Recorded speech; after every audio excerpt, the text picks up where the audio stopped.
Hi, if you're in the market for a top-end Dyson, either the V15 Detect Absolute or the new kid on the block, the Gen5 Detect Absolute, you're not really sure which one to go for, then this video is to show you some of the differences between the two. I've just taken the ones on the floor head off, just makes it a little bit easier to hold them, getting a bit heavy for me a moment ago. Anyway, on the face of it, these two look pretty similar, and there are some similarities, but they've got a lot of differences as well, especially considering the price difference. I'm not really going to talk price because prices are always chopping and changing, but I have posted a couple of links below to a website if you are interested in either of these. But I suppose just really to run through some of the main differences.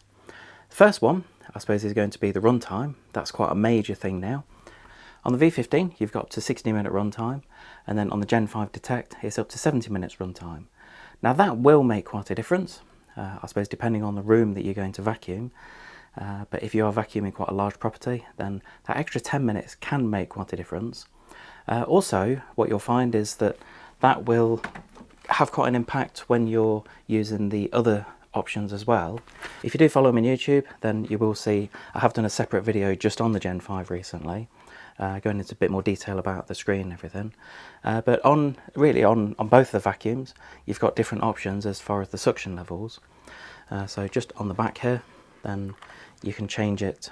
So you've got the boost, medium and the eco setting. And what that means, I'll just show you this. So you've got around 70-minute runtime, 36, and then around 7 minutes if you're going to use the boost. I just have to turn that off because it gets a bit noisy. And you'll just find that those levels, so those run times are slightly less on the V15 because the battery isn't quite as big as on the Gen5. And that's how they get the extra run time, by just making the battery slightly bigger. So you'll just lower that down and that's it. So it's quite a simple thing. As far as the battery go, both of them can be removed. So on the Gen5, just got a red switch at the front, and then on the V15, same concept. You just undo that, which is always a brilliant feature. I always think it's really good to be able to replace the battery. There's nothing worse than having a vacuum cleaner where you can't replace the battery if it needs to a bit later on down the line. The next comparison I want to do is the weight of the vacuums. Now for some people the weight is really important. So on the V15, Dyson are quoting around 3 kilograms, including some of the tools, and on the Gen5 Detect they're saying around 3.5 kilograms. But I just want to weigh the actual handheld unit itself, because this is the part that you're actually holding. So hopefully you can see that. I don't know if I've got a little bit of glare. So 2068 grams, so just over 2 kilograms for the V15. And then the Gen5, just pop that on, so 2277 grams. So it's around 10% difference. So if weight is one of the key factors in this decision, then perhaps the V15 is the one to look at. When it comes to the actual operating of the vacuum, they are completely different. Now on the V15, this is the traditional trigger-based system. So when it comes to operating it, you need to press and hold your finger on the button, like that. And for some people, they like that. And I suppose Dyson have really backed this kind of trigger up for so many years, because what they're doing is that they're claiming that when you vacuum in a certain area, when you take your finger off the trigger to move to a different area, or in theory you are saving power, you're not using the battery, which to an extent is right, but a lot of people now are not really a fan of having to keep your finger on the trigger, especially if you suffer with things like arthritis in your hands. Then it can be a bit of a pain, and I know from personal experience that some people wouldn't choose to go for that vacuum purely because of that. So what Dyson have done is they've listened to customer research, and they've come up with this now on the Gen5. It's just an on and off button. Much better. Such a simple idea. What about the bin capacities and how you empty it? Well, on both of them, they're actually the same size. So 0.77 litres, and the way you empty it is exactly the same as well. So all you need to do is, you've got a handle on the bottom here, just go to your bin. Clearly I've used this as a demonstration, so there's a little bit of debris inside. So just go over there to your bin, press the button, and then the lid will open at the end. To pop it back up, you just do that. On both models is exactly the same as far as taking the bin off as well. So just do that. A bit more dust on the floor. But when it comes to taking the bin off, you've just got a little toggle underneath. Press that, and then the bin can come off. So when it comes to cleaning it, or if you want to give it a good wipe out, then you can take the bin off quite easily. As far as the displays on both models, then if you press the button on the back, you'll notice that if you just press it like that, it will toggle between Eco, Medium and Boost. If you press and hold it, then it just go into like a setup menu system, so you can just change different things like sensitivity levels, and then you just press that to come out. Similar concept on the Gen 5. So if you press that, then it just goes between the Eco, the Medium and then the Boost. So that's very similar. Press and hold the button, and similar concept, it just goes through different setup options on here.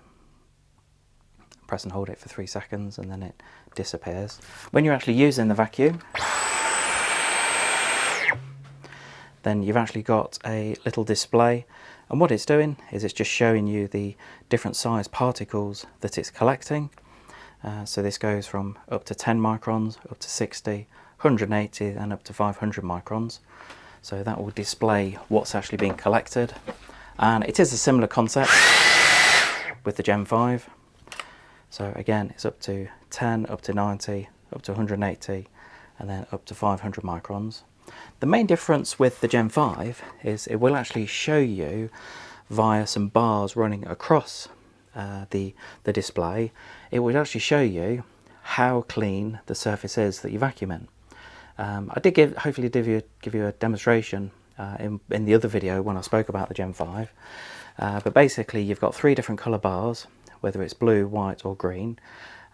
If it's blue, then it means the surface is quite dirty and you need to carry on vacuuming.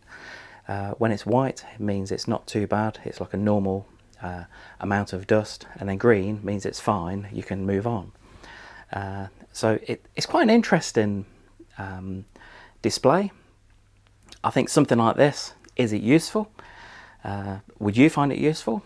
Pop in the comments if you find that kind of display useful when you're vacuuming, as to the amount of dust or dirt that you got on the floor, or do you just do it visually? You know, if you see some dust or dirt on the floor, do you just go and get that up and then not worry about it too much? So just let me know in the comments what you think. Both models come equipped with something called a piezo sensor.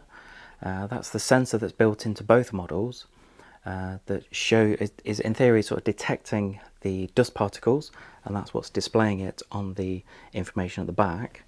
All I've read from the Dyson website is that on the Gen 5 it is an improved sensor, so it's a bit more accurate than compared to the V15. I'll show you some of the differences when it comes to some of the tools and accessories. This is the laser detect head that comes with the V15, and this is a very similar model. This is the fluffy optic head that comes with the Gen 5. I have to think about that then. Essentially, they are very similar as far as the looking at each other. This one's actually got a switch on it on the V15 model. But what Dyson have done is so these are the ones where you've got the laser, it shines the green laser on the floor. But what they've done on the Gen 5, they've actually lowered the laser slightly, so it gives a slightly wider spread of the light on the floor. And what that can do is it can actually show you a larger area of dust. So it's quite good actually. I'll try and give you a demonstration of that in a moment. Both models come with this. This is the hair screw tool. I'm not going to spend too much time explaining the tools, but this is a really good one if you've got, say, hairy members of your family, or you've got hairy pets that molt quite a lot, then that's a really good one for using on small areas. You've got, let's just dig into the box, combination tool. That's standard on both models. That's where you've got a small upholstery tool at the end. Press the button, then it changes it into a soft dusting brush.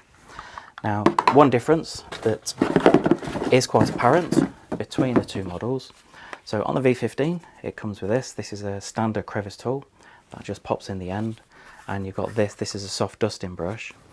With the Gen 5 you don't get that, so Dyson have done something slightly different on the Gen 5. So all you need to do is if you pop that in the end there and then press this button, you've actually got an integrated tool.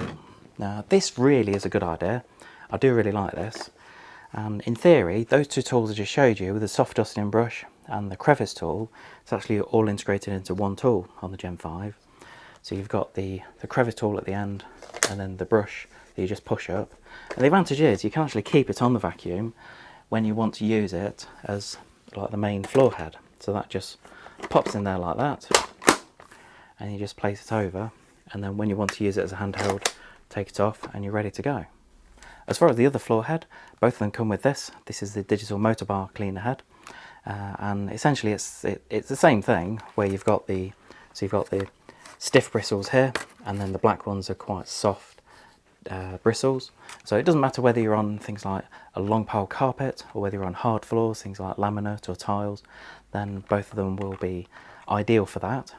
Although on the V15 model, I'm not quite sure if you can see that, it's Dyson put on their anti-tangle comb, and then as you go over to the Gen 5 Detect, that's saying hair removal vanes.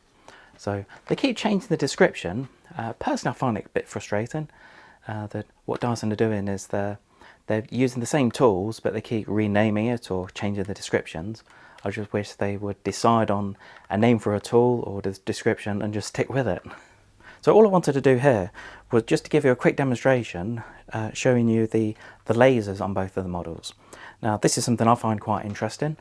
I'm quite looking forward to this. So all I've done is I've put some dust, so it's some sawdust on the floor. I've mainly used sawdust because it's actually quite difficult to pick up. The carpet I'm on at the moment is quite wiry, and it's quite a few vacuum cleaners do struggle with it. So it'd be quite interesting to compare both of them.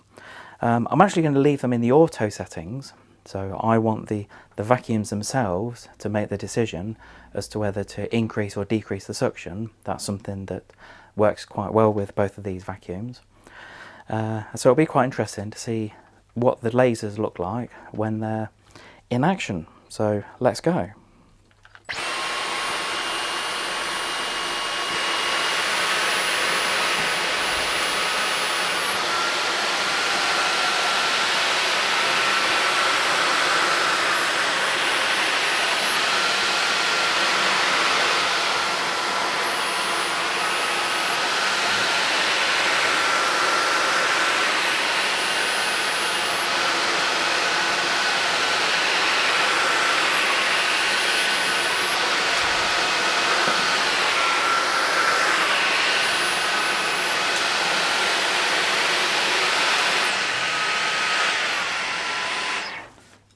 So it's quite obvious really, when you see the lasers of the two of them, that with the V15 here, it didn't shine that bright, but the Gen 5, it shone really brightly on the floor, and to me it was quite obvious that you could see the sawdust on the floor a lot better. And both of them were increasing and decreasing the suction, which worked really well. Really, if you're going to vacuum on carpet, then these two floor heads, the digital motor bar head, would really be the way to go. So I'll just give you a quick demonstration comparing the two. Now as far as the suction, so things like air watts, some manufacturers are a little bit cagey when it comes to this.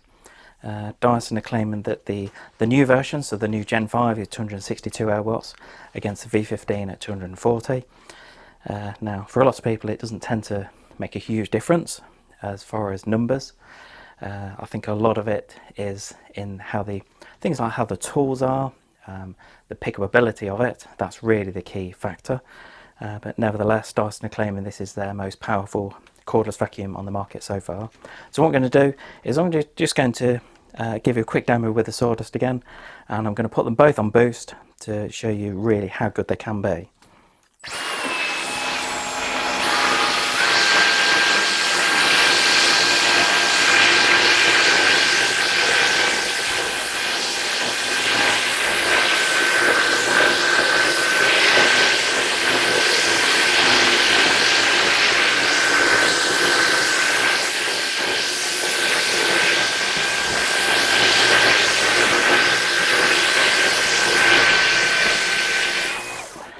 So both of them really impressive. If you are thinking of buying one of these models, I've provided a couple of links below to show you where to get them at competitive prices. Hope you found it interesting and perhaps learned a little bit about some of the differences between the V15 Detect Absolute and the Gen 5 Detect Absolute cordless vacuum cleaners. I know there's a huge amount I could talk about to do full demonstrations comparing the two. I just wanted to make this quite a quick video with some of the basic differences. All I'd normally say is please subscribe to my YouTube channel. Just give us a quick thumbs up, click subscribe, and leave any comments below. If you've got any questions on the vacuums, then I've got both on display at the moment. Just pop in the comments and I'll get back to you. Also, if you have got either of these, either V15 or even the Gen 5 Detect, the new kid on the block, then let me know what you think about it, because I'd always appreciate the feedback. Thanks for watching.